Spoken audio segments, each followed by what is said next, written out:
So, sempena dengan bulan kemerdekaan ni, saya nak bercerita tentang semangat nasionalisme, di mana di dalam Kamus Dewan Bahasa dan Pustaka, rasa cinta kan terhadap negara. So, kita tengok pada tahun 1889 di Turki telah berlakunya satu komplot atau konspirasi terancang yang dilakukan oleh medical student.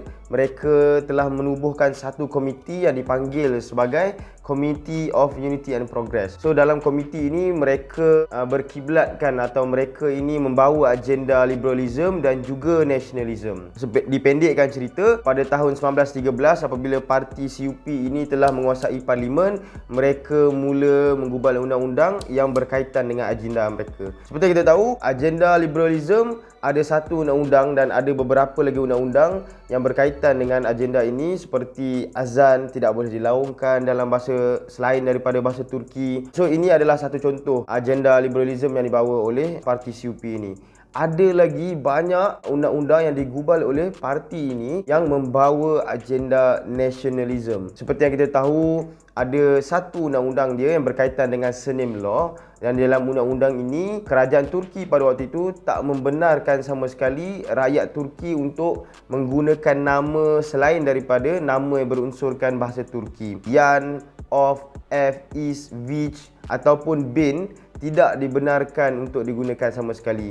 Mereka perlu menggunakan nama seperti Oğlu, iaitu anak kepada dalam bahasa Turki. Nama haiwan peliharaan pun kerajaan Turki tak benarkan untuk menggunakan nama selain daripada bahasa Turki waktu itu. Memang teruk gila nak menunjukkan semangat nasionalisme waktu itu, memang sangat-sangat memuncak. Ada lagi lah macam urusan-urusan berkaitan dengan kerajaan tak dibenarkan untuk digunakan bahasa lain. Artis, construction workers atau golongan elit apa sekalipun perlu menggunakan bahasa Turki dalam urusan seharian mereka. Kalau ditangkap oleh pihak kerajaan, mereka akan dikenakan compound yang agak tinggi lah. Yang kedua adalah di Indonesia, 30 September 1965 apabila berlakunya pembunuhan 6 orang General Military Republic of Indonesia, termasuklah seorang officer dibunuh oleh Parti Komunis Indonesia atau PKI. So waktu ini Presiden Soeharto mula mengambil tampuk kepimpinan, dan apa yang dilakukan oleh beliau pada waktu itu adalah mewujudkan new order atau order baru. Dalam order baru ni dia wujudkan pula Pancasila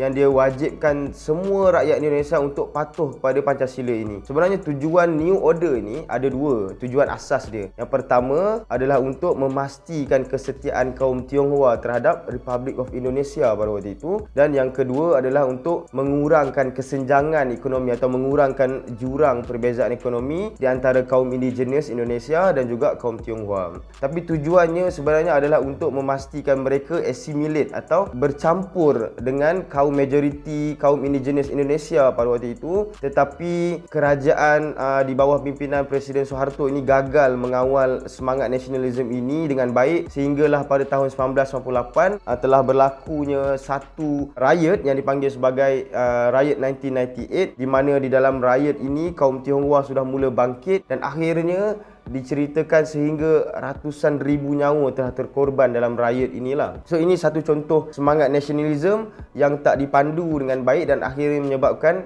kesan atau impak negatif kepada negara. So menariknya hari ini kita di Malaysia, kita dapat tengok semakin hari semakin tinggi atau semakin memuncak semangat nasionalisme ini, dan kita dapat tengok di negeri Pahang baru-baru ini Sultan Pahang telah menitahkan untuk dilakukan semula pemerkasaan tulisan Jawi, dan kita dapat lihat banyak papan-papan tanda di jalan-jalan yang ada tulisan Jawi.